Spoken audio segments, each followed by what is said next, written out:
అధ్యాపక బదిలీలకు పచ్చజెండా నేటి నుంచి 31 వరకు ప్రక్రియ జూన్ 30 నాటికి 5 ఏళ్లు పూర్తయితే బదిలీ తప్పనిసరి ఏళ్ళ నుంచి స్కూల్ టీచర్లందరిది రాష్ట్రంలోని కళాశాలల సాంకేతిక ఇంటర్ విద్యాశాఖల పరిధిలోని ప్రభుత్వ డిగ్రీ జూనియర్ పాలిటెక్నిక్ అధ్యాపకులతో పాటు బోధనేతర సిబ్బంది బదిలీలకు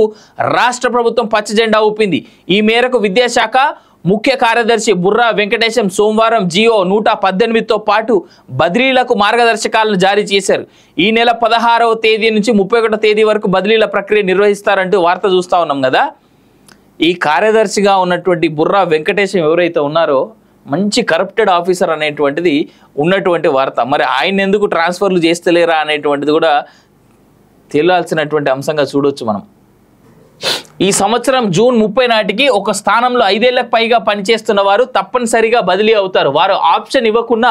విద్యాశాఖ ఎక్కడ ఖాళీ ఉంటే అక్కడికి బదిలీ చేస్తుంది 2026 జూన్ 30 లేదా ఆలోపు పదవీ విరమణ పొందుతున్న వారిని బదిలీల నుంచి మినహాయించారు ఒక స్థానంలో 2 ఏళ్ల సర్వీస్ పూర్తయినా బదిలీకి దరఖాస్తు చేసుకోవచ్చు గత ఏడాది ఏప్రిల్లో దాదాపు 3000 మంది కాంట్రాక్ట్ అధ్యాపకులు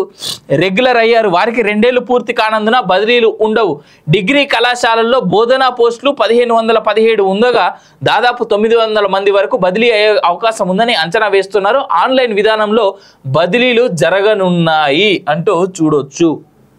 ఎట్లా చూసినా ఇక సరే హవెవర్ బదిలీలు అయితే మంచి పద్ధతే కానీ దీంట్లో 2 years 5 years అనేటువంటిది ఏదైతే ఉందో